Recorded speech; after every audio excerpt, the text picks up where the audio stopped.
Yeah, heading over to Vincent Keymer versus Fabiano Caruana. I like the call out because move number 1, pawn to f4. Wow, very interesting. It looks like a... Where did that come from? Dutch defense reversed colors.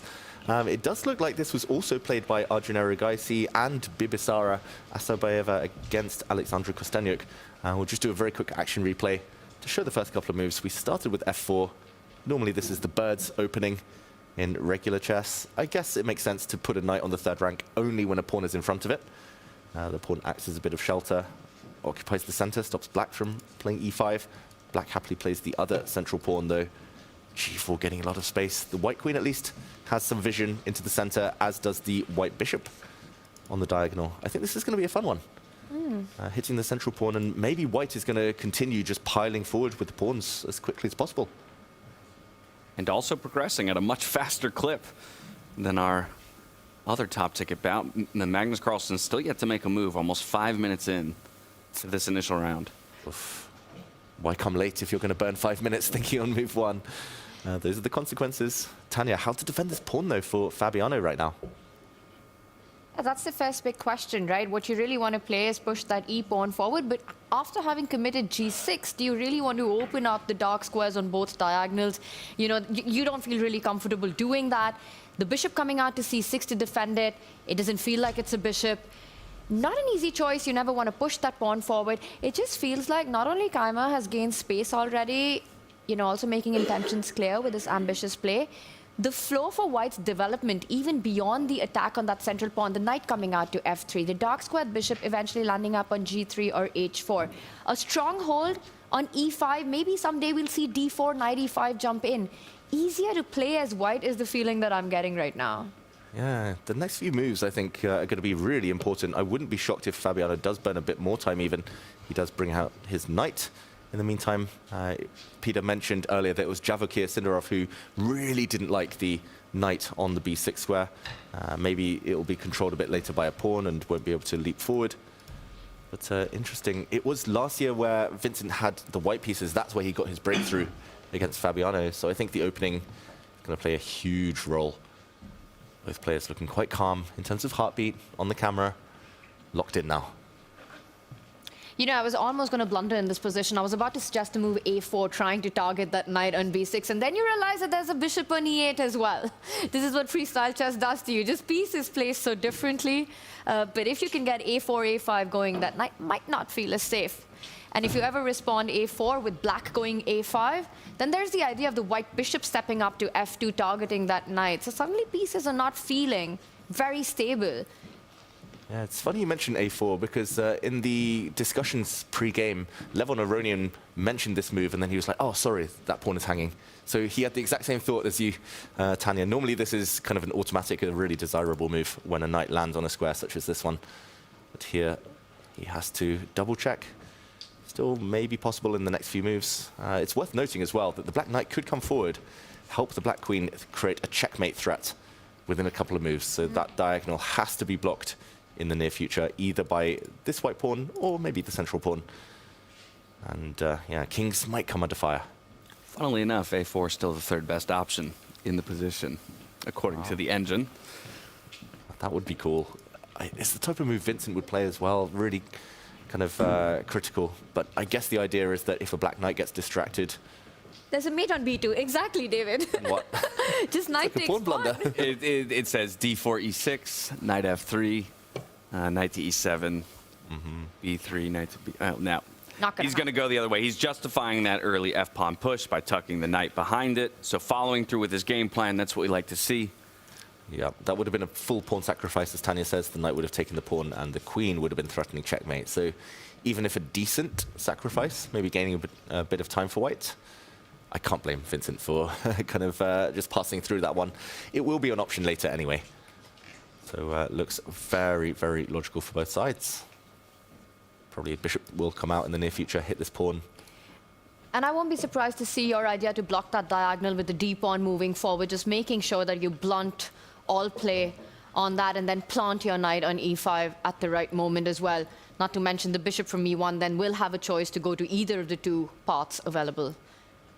Yeah, very quiet start. The Black Knight will most likely use this square to come out as well, gain a bit of a tempo in the process, maybe mirror image, leap into the center for Black. And Fabiano, I think for both these players, not getting into time trouble, that's going to be part of the big strategy. Of course, they both did great yesterday, but in general, they prefer having a bit of time on the clock to strategize, to calculate. Well, both of these guys seem at ease right now with cool mid-70s heart rates, and the game slow. Oh, absolutely. It's a very exciting thing going on, even if it not necessarily seems so. That's something real tasty and spicy stuff. So, Peter, we've seen this position between Vincent and Fabi. And Black played e6, but there was another interesting option for him. Yes, Black played the move e6, and after this is again a slow affair, yeah, like in many other games. The reason why we decided to raise alarm, that we would like to say one very interesting thing, because here after knight f6 there was a chance for Fabiano to play the move a5 that you guys have been also talking about, that activating the rook is very kind of natural, and I was thinking like, if Vincent is faced with a5, how would he react to it? Because Black wants to advance with a5, a4, grab space, and it seems like White cannot play a4 because the Black knight on b6 and the bishop on e8 are targeting that square. And all of a sudden the computer, I started consulting and said, no, you have to play a4 with White after a5, otherwise you are worse. And this I find quite shocking, that on move 4, after knight f3, a5, actually the stunning move a4 would have had to be played. And how much time the players need. Did Fabi, for example, anticipate that a5 can be met by a4? Was this the reason? And just to highlight, yeah, if, for example, Black takes, because that was our first thought with Judith, yeah, what happens if Black just takes bishop a4? Nothing really happens. White just plays the quiet little move d2, d4, opens up the bishop from e1, targeting the pawn on a5, and in fact, that pawn is not running away. White will be collecting that pawn back and has a pleasant position. If Black captures with the knight on a4, then White can follow it up with d4 in the same spirit, but also White has some crazy tactics like rook takes a4, bishop takes a4, knight e5 is suddenly an interesting option according to computer, where Black has some issues with the pawn on f7, the bishop is threatening to hit on d5, which will also hit on f7 and b7. So according to computer, it's better for Black to say, wow, my friend, you are genius, you played a4, forget about that pawn, let's just continue our strategic battle with something like bishop g7, and the game continues. Yeah, I think it's interesting to point out that in freestyle, really the very early part of the game, somebody wants to take advantage, space advantage, and it's much more important to keep the activity. And a4 pawn sacrifice, we found it was quite amazing. Back to you. Thank you so much to both of our legends, Judah Polgar and Peter Lecko, for chiming in on that Caruana versus Vincent Keymer matchup. As we return to the current board state, though, here, David, do we see either of these players? I mean, I know actually I'll turn to Tanya. Tanya, you had talked about how maybe a4 was something that, you know, is in Vincent Keymer's playbook even.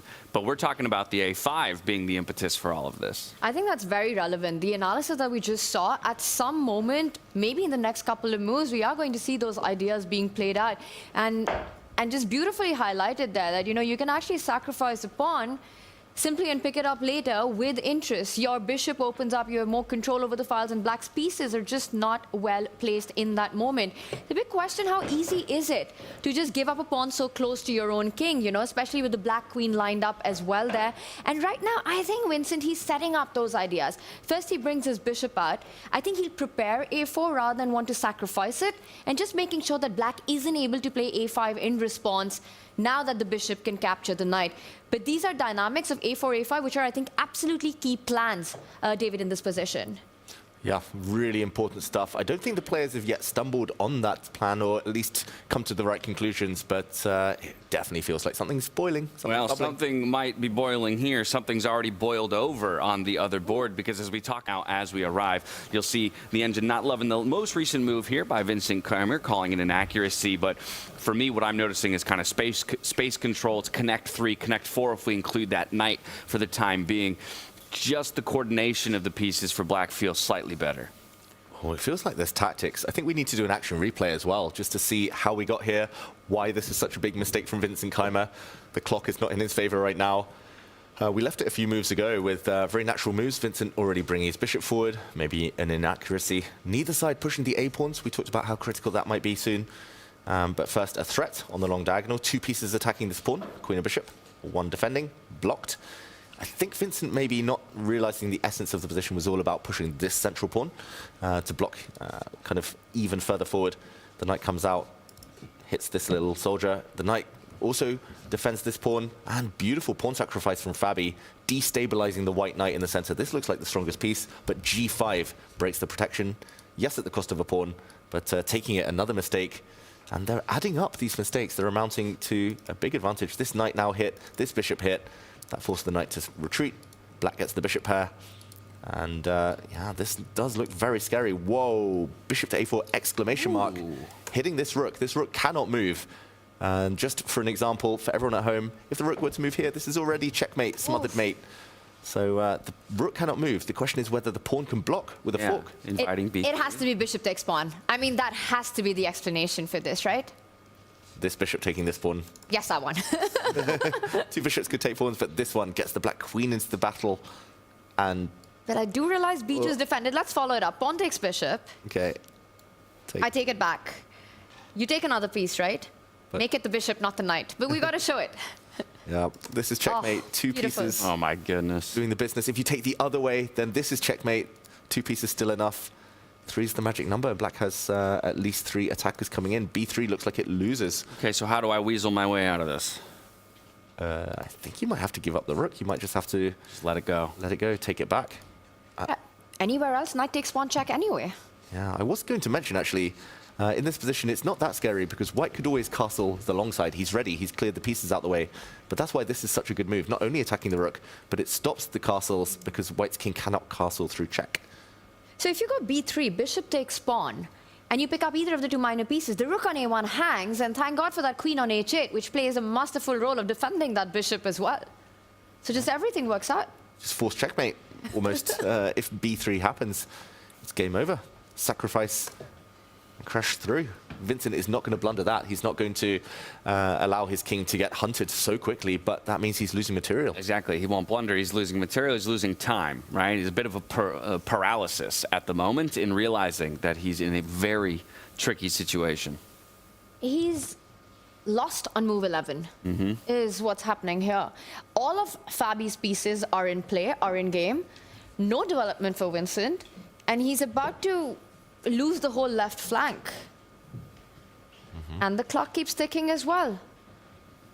This is an incredible play, though, from Fabiano, I've got to say. Such energy. And realizing, unlike Magnus, whose queen was still in the corner, his queen is playing a huge role in this game. White's queen is a bit blunted.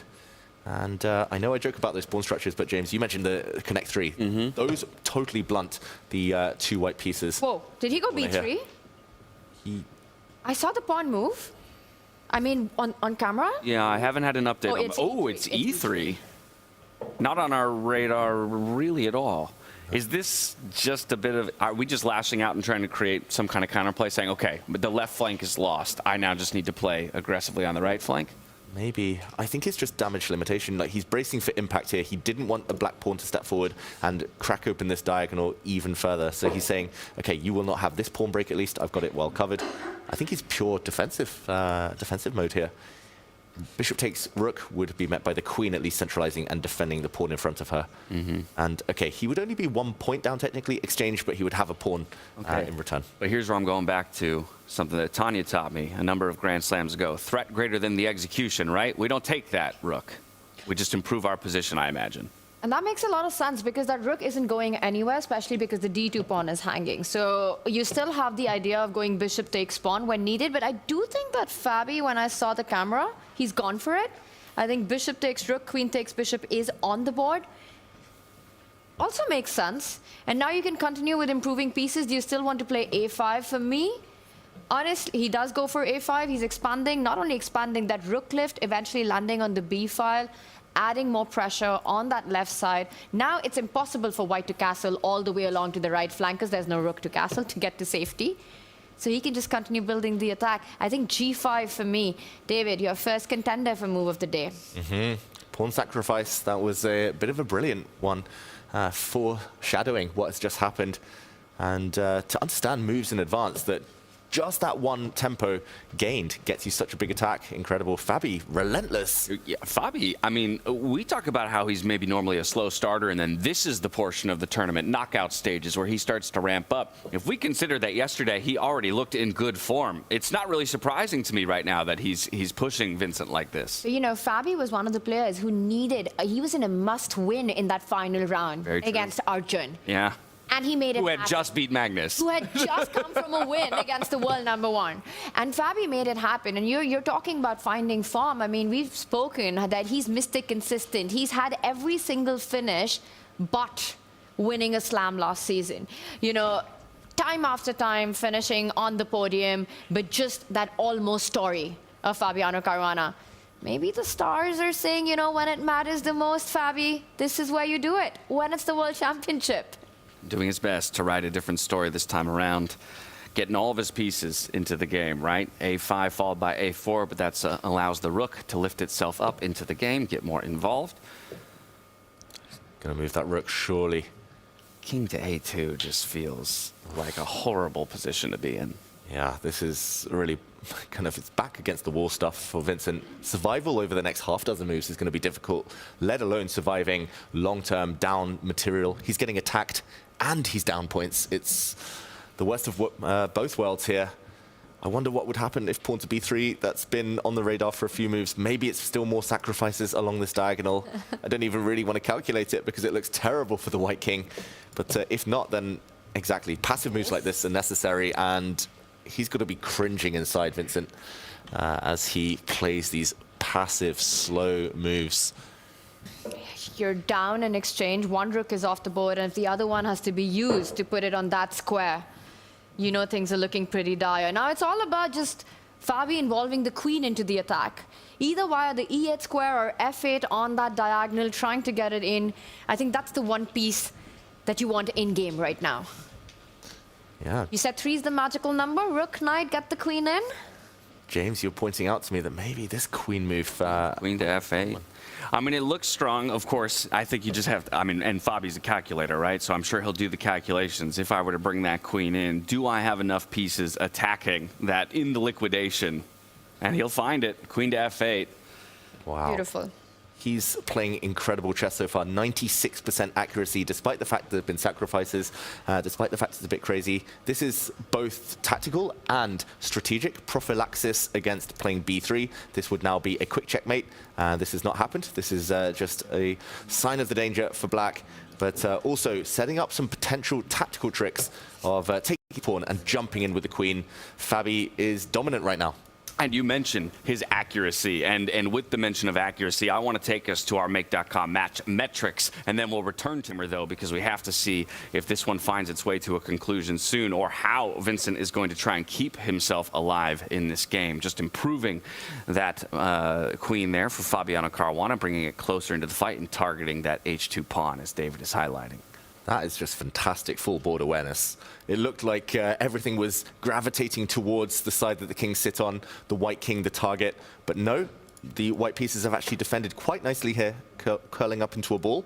So he reminds Vincent that he's also loose on the other flank. Yes, this pawn can move, but that would also just allow the black queen to swoop in and target more pieces. This looks terrible. The white queen can't go back and defend, and she's tied down to defending this pawn instead.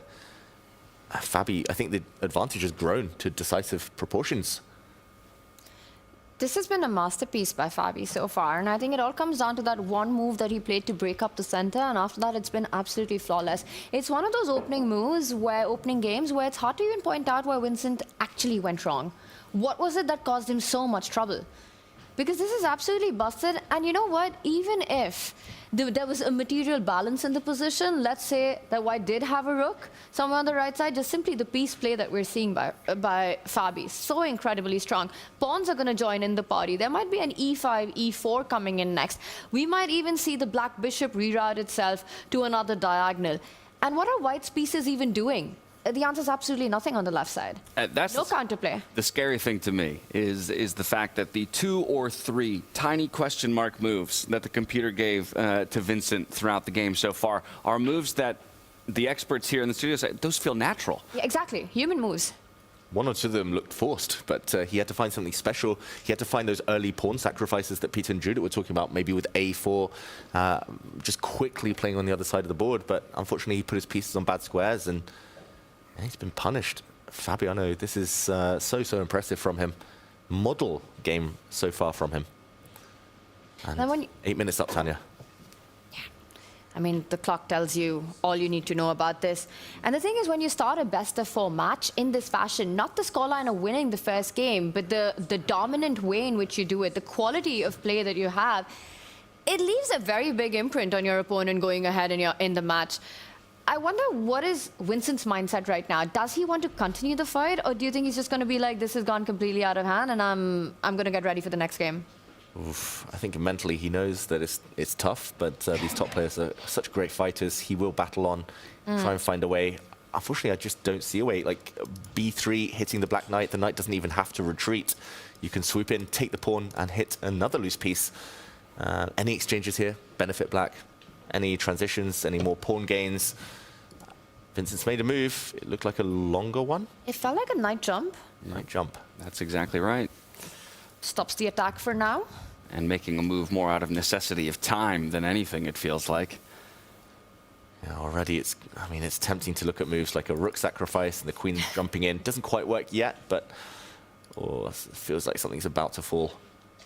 That being said, he stopped the immediate threat. I think that was just a forced move in practical terms. You couldn't let the kingside drop as well. Going back to some principles, trying to improve the worst piece in my position. I'm looking at my rook that's still sitting on the 8th rank, but I don't see great ways to get it further into the game. Things seem fairly blocked up. For now, yeah. I mean, maybe the rook comes this way and you open up one side of the board. At some point you want to prepare some central breaks, especially because white's so passive. Tanya mentioned e5, that's no longer possible now because of knight takes pawn, but that type of idea, maybe you could prepare it by just cementing your pawn and then starting to push in the center. He's got so many choices for Fabi. What if I go crazy and break on d4 right now? Wow. Oh, that... Right, because I've got queen and rook lined up, as well as my dark squared bishop. Very cool move. And let's just show this on the board while Fabiano thinks. We'll watch his hand movements, just in case he moves. This is quite a forceful move as well. The e-pawn has to stay defending its knight. The queen is hitting it. So you have to take with this pawn, meaning that a defender of the white king is lured away, and now the queen can swoop in. That's a checkmate in one threat. Another nasty check. And if those are guarded against, the black knight, or black queen, if you want to simplify, could take this pawn in the center. Very least, you hit the rook, hit the pawn. That's a Fabiano type of variation, right, Tanya? So forcing...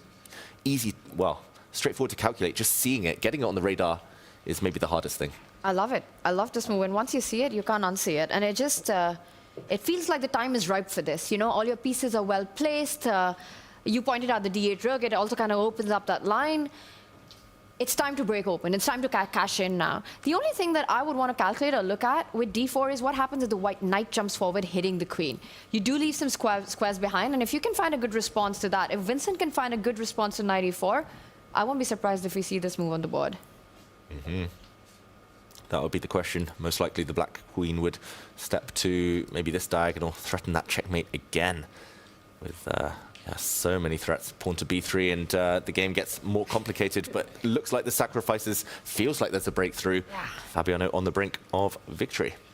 All right, well, we have been locked in on this matchup, and for good reason, because Caruana has Vincent Keymer on the ropes. But lucky for us, we've got our two legends at themake.com, a deep dive desk, standing by and keeping an eagle eye on Magnus Carlsen versus Nodirbek Abdusattorov. So we're going to Judith and Peter now, because the last we left it felt like Fabiano had Vincent against the ropes, fighting for his life. And while that still generally appears to be the case, I will note the clocks have almost equalized in this moment. So Fabi's really starting to slow things down, make sure that he's doing the proper due diligence and calculations to put the finishing touches on this one.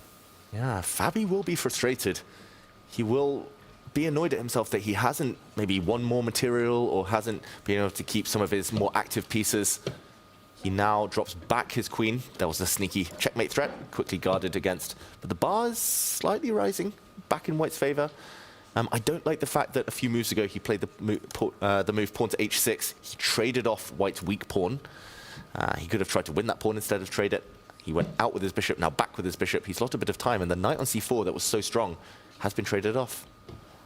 I was just about to say, I mean, where did that beautiful piece even go? Maybe just a quick, super quick action replay, because it just feels like White's the one that's made all the progress over the last few moves. Yeah, Fabi will be kicking himself if he doesn't win this game. A few moments ago, for missing the move pawn to d4, we showed that. The computer points out how strong it is, blowing open the center while White isn't ready. Instead, he traded off pawns, pawn to h6, and after some exchanges, he was trying to hit this knight, which was backed up by its fellow knight. Rook to g8 feels like a step in the wrong direction. Still, maybe some d4 pawn breaks, bang, blow open the center, but he brought his rook across. Feels like the wrong side of the board. Yes, he wants to get that rook active, but easily defended now, this pawn. And the real question mark move appeared. Knight to e5, trading off his best piece. That feels like a step in the wrong direction. And to catch up, we saw a knight exchange, the queen sliding. Not quite accurate play from either side, but Vincent has stabilized. And there we go. He's getting active for the first time in this game. I mean, I'm still liking the extra exchange. You know, yes, it felt like a lot more for Vincent last time we checked in. You're pointing out the ideas coming in with rook to f1, attacking on f7. This is maybe the best position that Vincent has had in a very long time. Exactly. Feels like you've been suffocating for the last 20 minutes, and for the first time, you've been able to take a breath. Yes, but I still think that Fabi gets this done. Up in exchange, you could kick the queen out. I'm going to say differently. I think momentum has turned so drastically that Vincent might save this. Ooh. Maybe. Wow. Maybe Wow. more. Maybe more. You never know. If he ever gets this pawn. Knight coming into e5 as well. Coming into e5. I've seen Fabi panic. He's maybe one of the players at the top who needs that time, not just to calculate, but also because he loves control. And I don't know, when things turn, he tends to panic a little bit. At least against the likes of Magnus. Will he panic here? There was a checkmate threat. Ooh. Vincent guarded against it by moving his king away. And quickly slides away. But what's the follow-up? Fabi played that really quick. And of course, Vincent was going to spot it. And now, like you said, the clocks. Oof. But I still feel Fabi pulls this through. But what's the move? Queen takes pawn is a big threat on the board. If you play queen d7, that is definitely not what you want to do here. You know, just admit that that was a one-move cheapo coming back. So how are you defending it, Mr. Caruana? Easy moves for White, that's the difference. Like, White is going to move the king closer towards safety, behind that wall of pawns, nearer the knight, which is a great guardian, great bodyguard. Later on, the white rook's going to slide. Easy moves. I don't see any easy moves for black. The rooks aren't that great. They're staring at well-defended pawns. It also doesn't feel right to put your rook on g7 to defend that pawn.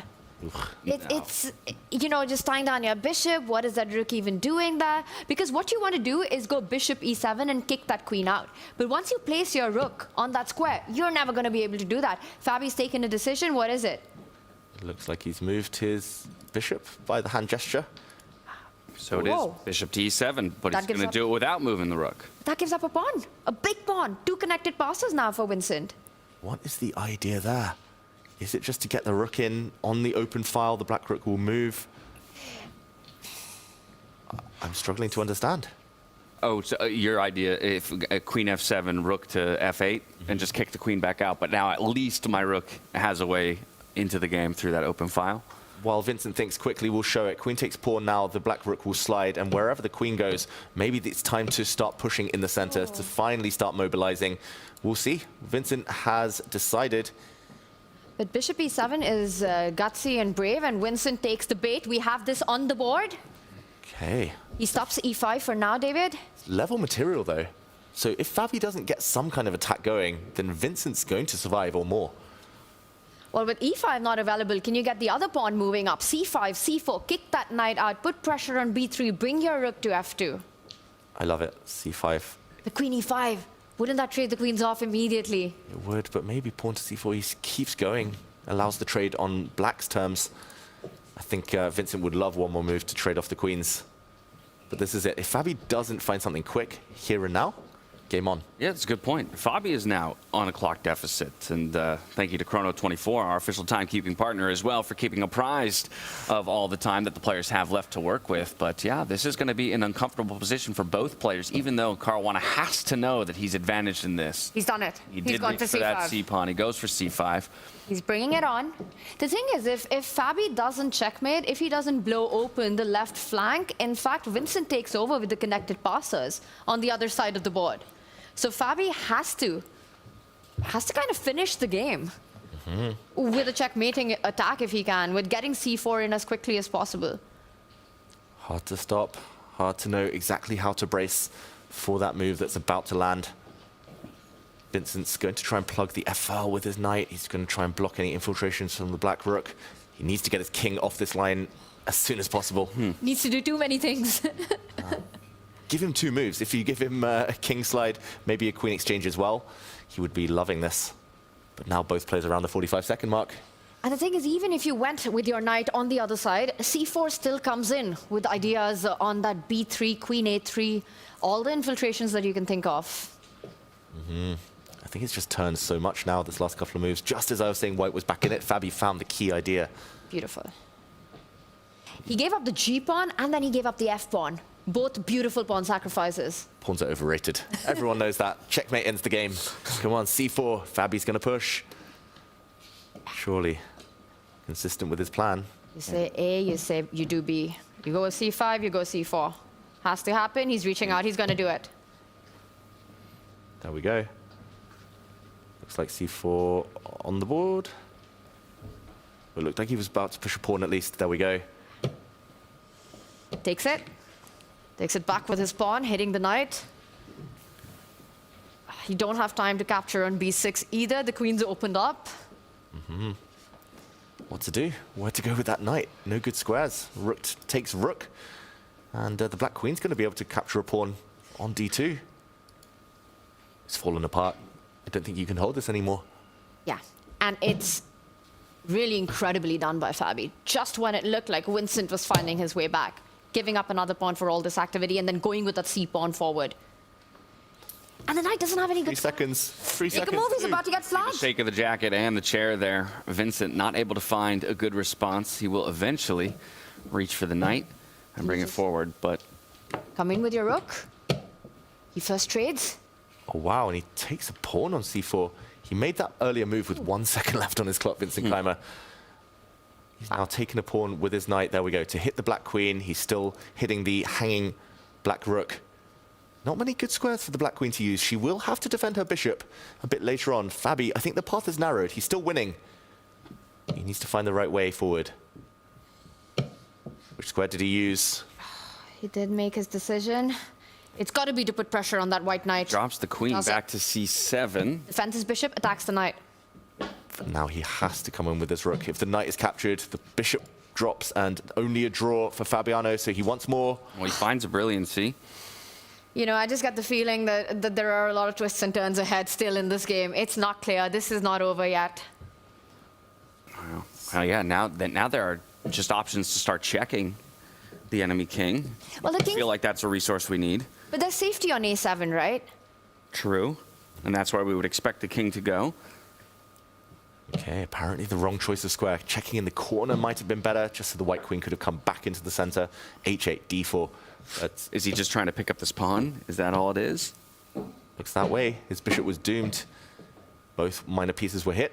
And he's protecting his knight now in the process. Maybe that was the whole idea. But his bishop drops. It's now rook for 4 pawns. The material balance. That's a crazy dynamic. And both playing on seconds on the clock. Still a game for 3 results. But a whole rook, that knight on C4, beautifully defending the white king as well. Shake of the head, though, from Vincent. He knows that unless he catches Fabi in a fork, some loose pieces, he's destined to lose this game, surely. The white pawns just can't march forward. They're so... they're just nowhere near promotion. And the queens come off the board. If there's an exchange, that's got to be winning for black as well. Double attack here, though, hitting the rook and the bishop. The rook will slide out of the way, threatens the pawn. What to do, how to break formation. The white knight can't move. The black bishop could take on E3. There's a pin on the second rank. The H pawn dropping. He goes back to defend. I mean, now there's checks, there's multi-purpose moves, there's double attacks. Too loose. We saw Vincent's father there just a moment ago, watching his son locked in battle here against Fabiano Caruana. He attacks the a4 pawn, Fabi does. He's also eyeing the d2 pawn, making sure the knight on c4 can't move. Great move there, hitting a4, and Vincent's making every move with seconds left now. Oh, and you can feel, just look at him, shake of his head, moves around. He made that move with exactly 1 second again on his clock. Goodness. Where's the breakthrough? Yeah, Fabi still has to find it. Maybe he's just going to go b5 and just open all of the queen side up. Just bring it on. Fabi, I think he moved his queen. Yeah, coming into the center would be the most logical. What's he played? Oh, queen exchange offered. Great practical decision, at least asking a different question. I think Vincent's king wasn't going to survive this. He wants the queens off. Fabi says no. Fabi wants them on. I'm going to hold on to it. He does, because he wants to create attacking chances against the white king. Oh, Vincent finally pushing pawns. Oh, look at the nerves. Oh, yeah. I mean, you roll this game back 15 moves, and I'm surprised we're even here, right? And I think to a degree, Vincent is a little surprised that he's, you know, still kicking for life. But huge threat. He wants to go rook to a1, all the way to the other side. And he's looking at white's king getting checkmated. Oh, rook to a1 looks like a very tempting move here. Fabi's first going to save his bishop. Very logical. But this isn't so clear anymore. The white pawns are starting to mobilize, starting to march. The white Back with the bishop, David. White king's still safe for now. And the nerves that you've got to be feeling if you're Fabi. And did you see that? Vincent just willing himself to fight on. He says, my knight's coming to b5. I've got my chances now. I would be nervous if I were Fabi. Somehow he's coming in with his queen. Can't quite find the blow. But there's an opening now. The bar's back to level. Apparently there's a perpetual check on the cards. You have to start with the right move order. He pushes his pawns. He should have gone for the black king. The white queen could have gone from behind. And knight checks in the air. A missed opportunity there for Vincent. He didn't find it with mere seconds on his clock. The avenue to a draw. And now there's a queen a2 checkmate coming in. Check How do you fight it? You can give a check with your own knight, but the black king hides on a6. He comes back as a defense. Oh, but now the white king's going to get checked out of that corner. You step into the center. Do you bravely walk into the middle of the board, or do you step back? He goes back. The queen is hit. That white queen, can it keep protecting its knight? He's going to come back all the way to d3. Just stay connected. It's still not over because all the pawns are intact. It's hanging by a thread, though. The white queen's so overworked. She's defending her knight. She's defending her pawn. There's a pin along the second rank. Fabi, just gets his rook behind the pawn. He's going to grab on the g6 square. Next move. Oh, yeah. That's a very professional move right there. Just get rid of that pawn. And there's no way to defend it. Oh, that one opportunity came out of nowhere. But Vincent's missed it, and the hand's shaking as he makes his moves now. The pawn does drop. It's only 3 pawns for the rook. Queen exchange, not enough anymore. Or is it? He gets those queens off. Yeah, the h-pawn also is about to fall. It's hard to imagine holding on to that pawn with the king and the knight completely offside. And now Fabi's going to convert this in the endgame. Yeah, looks like a calm has kind of fallen over Fabiano now in what was a game that started to feel like it was slipping away. He will grab it back.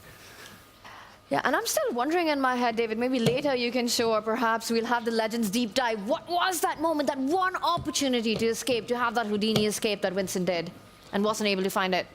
Yeah, one of us, for sure, will show that missed opportunity, but Fabiano, in general, has been on top, and it looks like he's going to bring the game to its logical conclusion. Might still go on a while. Vincent will build what looks almost like a fortress, with the knight on the b5 square defending a few pawns. Maybe he'll connect those pawns, and the breakthrough will take a while. But once Black's bishop, rook, and king team up, it should just be too many pieces. Rook for 2 pawns just cannot be enough to save the game. That's just against any chess principle that I've ever learned. Even the strongest knight, even the strongest pawns, not enough here. Vincent, he's just going to try and sit in this exact formation and hope to hold. And Fabi will have to find a way to provoke more pawn moves to get more inroads for his own king. But it's incredible the fight that Vincent has put on, dead lost after move 11. And here we are, almost creating his opportunity in that one moment. Yeah, that white knight just can't move, though. I think that's the issue. You will get zugzwanged eventually. The black rook can sometimes take that knight to create an outside pass pawn for black. The A pawn will promote on our dark square, same color as the bishop. He's run out of moves, run out of hope here, unfortunately. The black rook is going behind too many threats. Yeah, it feels like the only option is a king shuffle, but like you say, you're just giving time for Fabi to continue to improve and provoke. So he goes a different way. He's going to bring his c-pawn forward. But the fortress is broken. The more you march forward, the looser and weaker your pawns become. They'll never cross over to the 8th rank. Black's rook and bishop will mind that. The black bishop now has a beautiful outpost to use if it wants. First to check, to drive back the white king. Yeah, this is unfortunately just over for Vincent Keymer. But it's just the incredible mindset, you know, to sort of fight your own voice telling you to sort of throw in the towel, to resign, but just keep the fight going, create your chances. The resilience has been incredible by Vincent to keep this game going. This is going to be a nervy match. It's going to be a close one no matter what. Fabi takes the lead, but still 3 more games to go. Right, he puts his rook behind the pawn, making sure the D pawn stays true to defense here. And what's the path to progress now? Where do you want the black king will be the first question you need to ask yourself. It's a long journey. yeah, so David's highlighting it. Do you have all the time in the world, you know, if you're Fabi in this one, because white just doesn't have enough pieces. And the white knight just can't move without getting traded off. The white pawns are frozen as well. Can't much forward, so it's going to be slow but steady progress. I mean, so Fabiano will obviously be happy to get the win, but I would venture to guess he won't be happy with how the win materialized necessarily. That it could have been a little cleaner than this. Yeah, I think if this were a longer tournament, he'd be a bit annoyed at himself. The killer instinct not there, but the fact it is a match, the fact he got the job done, the fact that he did torture Vincent for longer. Actually, maybe it's not all downsides. Sometimes it's nice to get a longer game in to feel fresh at the beginning of a day. You calling Fabi a sadist? What is going on here? Chess players we're all sadists at heart. There were moments, of Fabi getting nervy for sure in this game, and that was quite a shocker to see happen. But I would agree, just getting the job done is the most important thing. And there it is. Yeah, he's going to follow that pathway for the king. Yes, the king comes closer and closer. Yeah, and then those pawns will drop. White king is just stuck, no moves. The knight comes back. He's going to check back that white king first, cut it off, and then continue the journey. It's nice to put the king and rook on opposite color squares, at least. I would always want to put a rook on a dark square, king on a light square, or vice versa, because then they can't get forked by a knight. Gives a check, driving the white king back, as you predicted, and only then going to improve the position of his own king. Poor Vincent, you fight so hard, you feel like you earn it back. You have one shot, you miss it. Not an easy shot to fire, though. That one which is seconds on the clock. Oh, my goodness. It was not obvious at all. I just hope nobody tells him mid-game, or after game, mid-match, I mean, that he did have a chance to save it. Sometimes it's better not to know. Oh, yeah.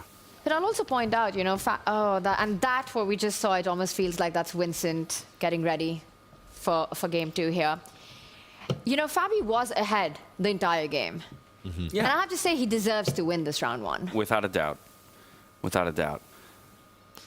But again, for Vincent, he's put up a tremendous fight in this. It's going to be an exhausting fight in game 1. And for it to end in a loss, he's going to hurt quite a bit. That's the nature of chess. It's also a best of 4, though. Still 3 more chances for him to equalize. Used to win with the black pieces as well as the king keeps marching on. Now the white king trapped. Yeah, there's zugzwang. The knight had to stay defending its pawns. The pawns have to defend each other.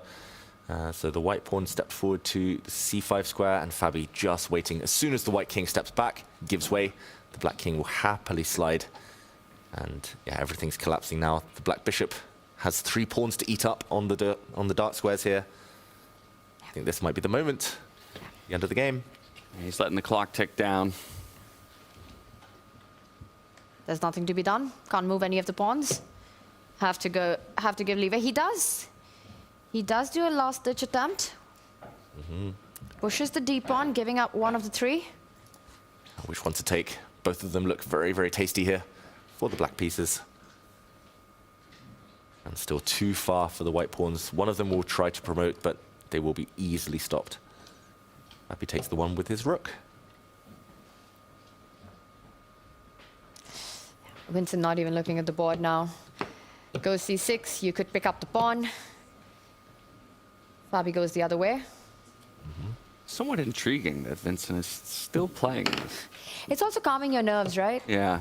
Even though if in your head you're getting ready, you just want this to go on a little bit longer, you're accepting everything that's happened and getting sort of mentally ready for the next game. A win with the black pieces is big in game one. Fabi gets the next to white, and there we have it. He takes the lead. Well, Fabiano Caruana, the only one of our finalists, who will get a decisive victory in game one of the day over Vincent Keymer. 1-0 is the scoreline here with 3 games to play. Magnus Carlsen, Nodirbek Abdusattorov, they will have split half a point apiece, a draw in their game. Nothing, not too many fireworks over on that board once we got through the mid-game, and Magnus had begun to finesse an equalization. From there, they liquidated pieces, ended up in a rook and pawn endgame. It goes to a draw. Vincent immediately in discussions with his father. I think that was the moment. I think his dad, if I had to guess, speculate, it felt like with Vincent's expression, he was shocked that there was this, he's like, what? It's impossible to see that. Well, but a smile on the face afterwards, so perhaps in good spirits and able to shake that off in the end. But it was perhaps a critical moment. That will come back, yeah, a missed opportunity that he'll come back to if he is not able to undo Fabiano Caruana in our coming 3 games. Yeah. He knows there's still plenty of time ahead. He's been in this situation before. Vincent Keymer, there was a smile on his face for a second. Yeah, I think the rest of the match is going to be equally close there. And he knows that the opening just went a bit wrong. If he can change that, course correct, and he's still got his fair share of chances in this match. You can't feel that bad about missing that one opportunity. I still have a feeling that the dad did just inform him that, you know, you could have escaped right there, Vincent. That caused him to smile, and we see Hans Niemann walking around as well. Wow. Vincent has to win now. And well, as we reflected on Vincent and Fabiano's game there, our final board did conclude in a draw. Arjun Erigaisi versus Javokhir Sindarov in our lower bracket. So with all matches concluded, we can relive some of the highs and lows with our highlights across all 5 boards. Of course, most of the focus rightfully on our semifinal.